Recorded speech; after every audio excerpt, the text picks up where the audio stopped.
Have you ever wondered if the universe has a way of guiding us exactly where we need to be? Sometimes, the most unexpected discoveries can change everything we thought we knew about our past.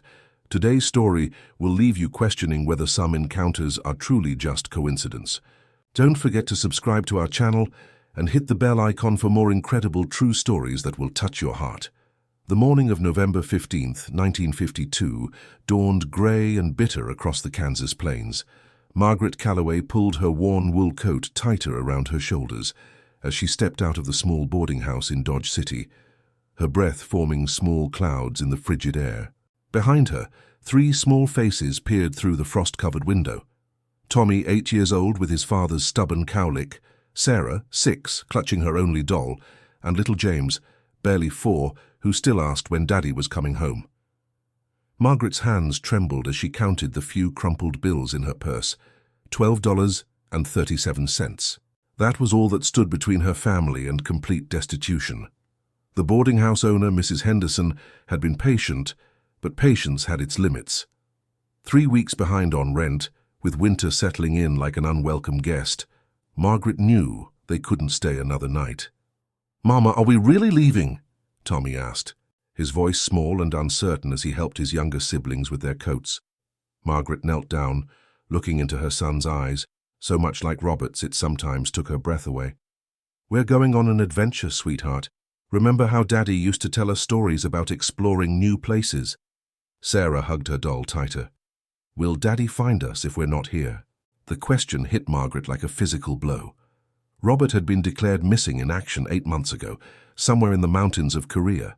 No body had been found, no final confirmation, just a telegram that had shattered her world into 1,000 pieces. She'd held on to hope for months, but hope didn't pay rent or put food on the table. "Daddy will always be with us," Margaret whispered, kissing Sarah's forehead. "No matter where we go." They gathered their meager possessions, one battered suitcase containing their clothes, a small bag of food Mrs. Henderson had kindly provided, and Robert's old army blanket that still carried the faint scent of his aftershave. Margaret had sold everything else, her wedding ring, Robert's tools, even her mother's china, just to survive these past months. The plan was simple, born of desperation rather than hope. Margaret's sister lived in Topeka, nearly 300 miles east. She'd written saying there might be work at the telephone company and that Margaret and the children could stay until they got back on their feet. The problem was getting there. Bus fare for 4 people was more than Margaret had, and hitchhiking with 3 small children in November seemed like madness. But what choice did she have? They began walking along Highway 50, the endless prairie stretching out on both sides like a brown ocean. The wind cut through their clothes with merciless efficiency, and within an hour little James was crying from the cold. Margaret picked him up, feeling his small body shivering against hers. "How much further, Mama?" Tommy asked, his lips already turning blue. Margaret didn't have an answer. She'd hoped someone would stop and offer them a ride, but the few cars that passed barely slowed down. A woman with 3 children on the side of the road in 1952 was either a saint or trouble, and most people weren't willing to find out which. As the morning wore on, the temperature seemed to drop even further. Sarah stumbled several times, her small legs struggling to keep up. Margaret's arms ached from carrying James, but she couldn't put him down. His shoes had holes in them and the cold ground would freeze his feet. "Look, Mama." Tommy suddenly pointed ahead. "There's a truck." About a quarter mile down the road, Margaret could see the outline of an old vehicle sitting on the shoulder. As they got closer, she could make out more details. A rusty brown flatbed truck, probably from the 1940s, with wooden side panels and peeling paint. It looked abandoned, forgotten by time and weather. "Maybe we can sit inside for a while," Margaret thought aloud, "just to warm up." The truck sat at an angle, as if it had simply rolled to a stop and been left there. Tall grass grew around the wheels, and rust had eaten holes through parts of the body. But it might provide shelter from the wind, and right now, that was all Margaret dared hope for. As they approached the vehicle, Margaret noticed several burlap sacks scattered around it, and an old metal bowl that had probably been used for water. Someone had been here recently, though the truck itself looked like it had been sitting for years. "Can we go inside, Mama?" Sarah asked, her teeth chattering. Margaret tried the driver's side door. It was stuck at first, the hinges protesting with a loud creak, but finally gave way. The interior smelled of old leather and motor oil, but it was dry and blocked the wind. The children climbed in eagerly, huddling together on the bench seat. "Just for a few minutes," Margaret said, though she wasn't sure how they'd find the strength to continue walking. "Until we warm up." As she settled into the driver's seat, Margaret's hand accidentally brushed against the glove compartment. The latch was loose, and it fell open with a soft click. Inside, wrapped in what looked like oil-stained rags, were several yellowed envelopes. Margaret's heart began to race as she pulled them out. The handwriting on the first envelope was achingly familiar, her own name written in Robert's careful script. Margaret's hands shook as she stared at the envelope bearing her name in Robert's unmistakable handwriting. The paper was yellowed and worn, as if it had been handled many times. With trembling fingers, she opened it and began to read. "My dearest Margaret, if you're reading this, then somehow fate has brought you to this old truck, and I pray that means you and the children are safe. I know this must seem impossible, like a message from beyond, but I need you to know the truth about what happened to me. I'm writing this in October 1951, before my unit ships out to Korea. Something doesn't feel right about this mission, and I've been having dreams. Dreams about not coming home. I know it sounds foolish, but I can't shake the feeling that I need to leave you something, some way to find the truth if the worst happens. This truck belongs to my old friend Eddie Martinez from basic training. He lives in Clearwater, about 30 miles east of where you'll find this letter. Eddie knows things about our unit that the Army doesn't want families to know. If something happens to me, if I don't come home, promise me you'll find him. I love you more than words can say. Take care of our babies. Forever yours." Robert. Margaret's vision blurred with tears as she read the letter again, hardly believing what she was seeing. How was this possible? How could Robert have known she would find this truck, in this exact spot, at this exact moment when she needed hope most desperately? "Mama, what's wrong?" Tommy asked, noticing his mother's tears. "Nothing's wrong." "Sweetheart," Margaret whispered, though her voice caught. "Mama just found something very special." She looked through the other envelopes. There were 3 more letters, each one detailing different aspects of Robert's fears about his upcoming deployment. In one, he wrote about strange orders his unit had received, missions that didn't match their official briefings. In another, he mentioned a sergeant who had been asking too many questions about soldiers' families, their financial situations, their desperation levels. But it was the 3rd letter that made Margaret's blood run cold. "Margaret, I've learned something terrible. Our unit isn't just going to Korea for regular combat operations. We're being sent on what they call expendable missions, operations so dangerous that they don't expect us to come back. They're specifically choosing soldiers with families in financial trouble, men who have signed up for extra life insurance, men whose deaths would be convenient. I've tried to get transferred, but it's too late. We ship out tomorrow, but I've made arrangements. Eddie Martinez has agreed to help if anything happens to me. There's money hidden, money I've been saving without telling you, money from poker games and extra duties, enough to take care of you and the children for years. Find Eddie. Trust Eddie. He has the key to everything." "I love you, Robert." Margaret's mind reeled. Robert had suspected he was being sent on a suicide mission. And there was money hidden somewhere. She quickly searched through the glove compartment again and found what she'd missed before, a small photograph tucked behind the letters. The black and white image showed Robert in his army uniform, standing beside this very truck, his arm around a Hispanic man who must be Eddie Martinez. On the back, in Robert's handwriting, Eddie Martinez, 412 Elm Street. "Clearwater, Kansas. The only man I trust with my family's future." "Mama, I'm hungry," little James whimpered. Margaret looked at her children, huddled together in the cold truck, and felt a surge of determination she hadn't experienced since Robert's disappearance. This wasn't just coincidence. This was Robert, somehow, someway, still taking care of his family. She reached under the driver's seat, following an instinct she couldn't explain, and her fingers touched something metal.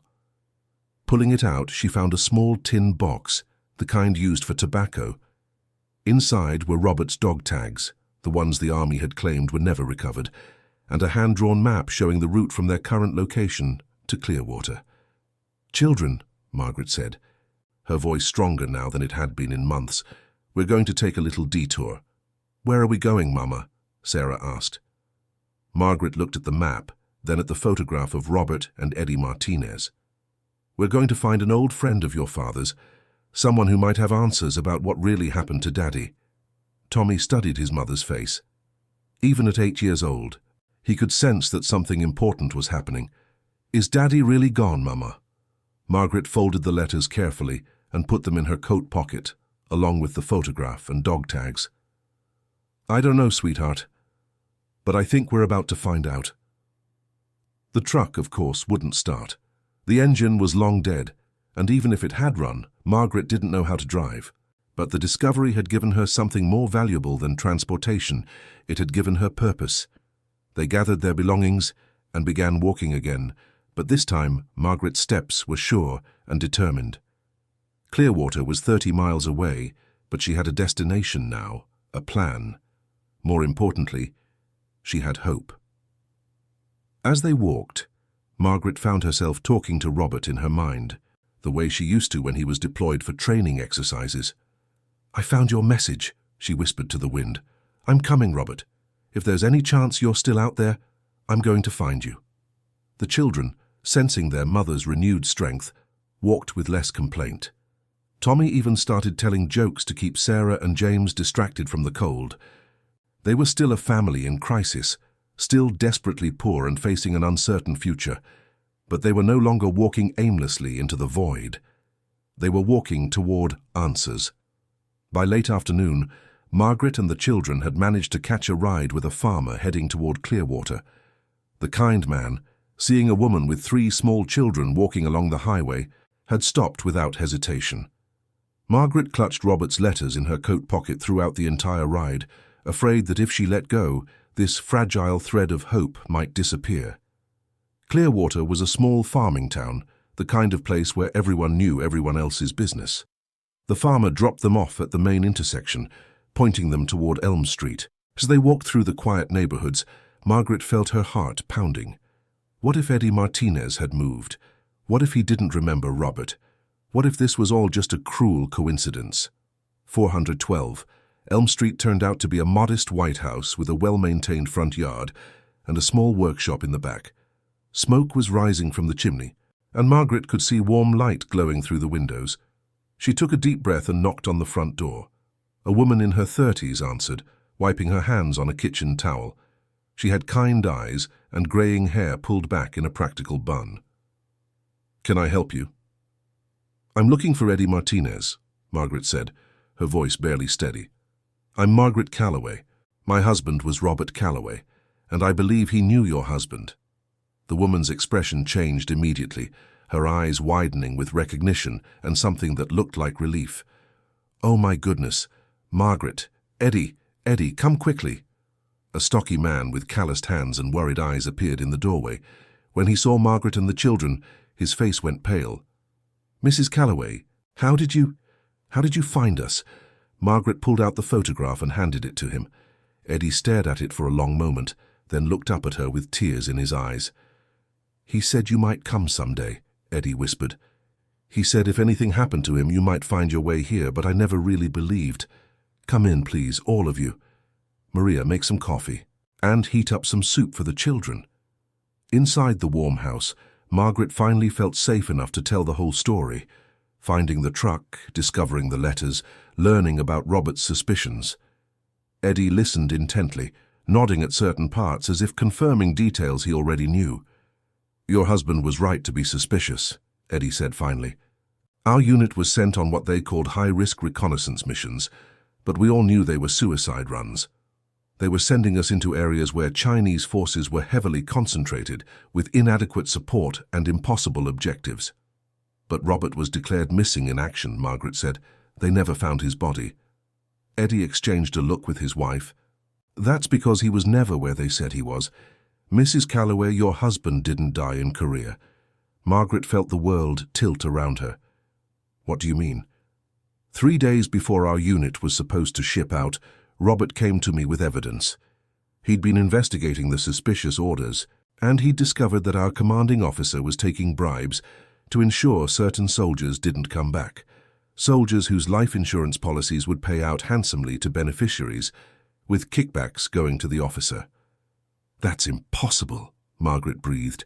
Robert had documented everything, names, dates, amounts. He was planning to expose the whole operation. But the night before he was supposed to present his evidence to the base commander, there was an accident during a training exercise. Robert was reported killed, but his body was never recovered because there was no body to recover. Margaret's mind struggled to process what Eddie was telling her. "Are you saying Robert is alive?" Eddie hesitated. "I'm saying Robert escaped that night. He came to me, badly injured but alive, and told me what had happened. The corrupt officer had tried to have him killed during the training exercise, but Robert managed to get away. He knew they'd keep trying to kill him if he stayed, and he knew they'd come after you and the children if he tried to contact you directly." "Where is he?" Margaret's voice was barely a whisper. "He's been hiding, working under a false name, trying to gather enough evidence to expose the corruption and clear his name. But Mrs. Calloway, it's been dangerous, very dangerous. He's been moving from place to place, never staying anywhere too long." Maria Martinez brought soup for the children and coffee for the adults. Margaret noticed that her hands were shaking as she set down the cups. "There's more," Eddie continued. "Robert asked me to watch for you, to help you if you ever came looking. He set up a bank account under my name, depositing money whenever he could. He wanted to make sure you and the children would be taken care of, even if he couldn't come home." Eddie went to a desk in the corner and pulled out a bank book.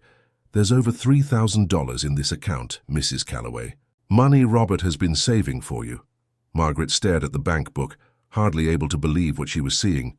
$3,000 was more money than she'd ever seen in her life, enough to buy a house, to start over, to give her children a real future. "But I want to see him," she said.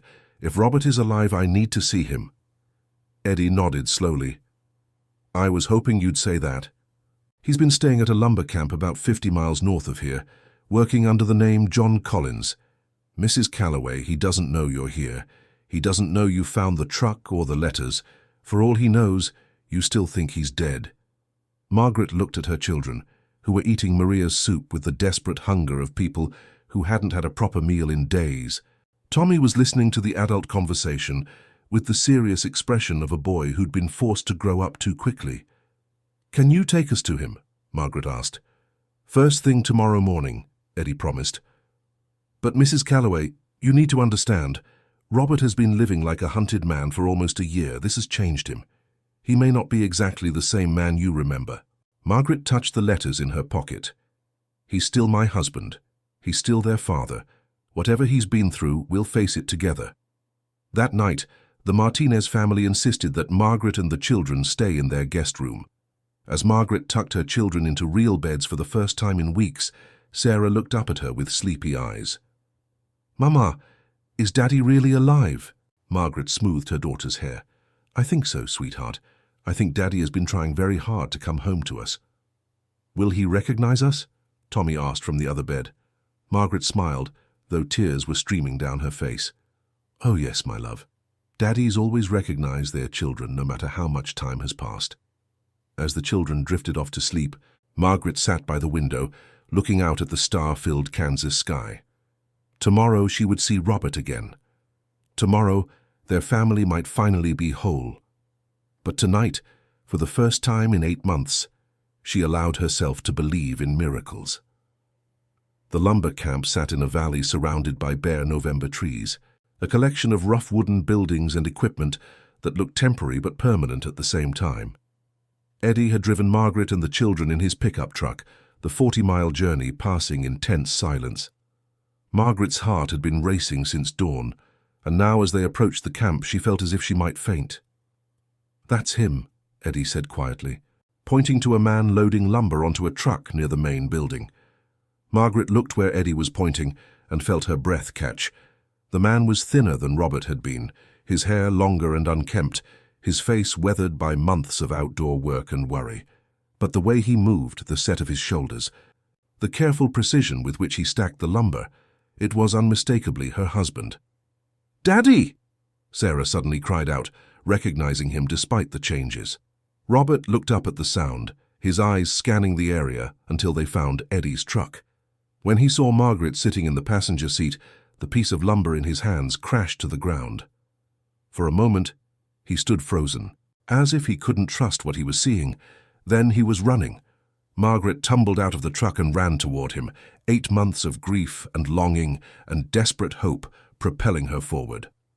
When they collided, Robert lifted her off her feet, spinning her around as they both sobbed. "Margaret, Margaret, oh God, Margaret," he whispered into her hair. "How did you find me? How did you know?" "The truck," she managed to say through her tears. "I found the truck and the letters, and Eddie told me everything." Robert set her down and looked into her eyes, his hands framing her face as if he needed to memorize every detail.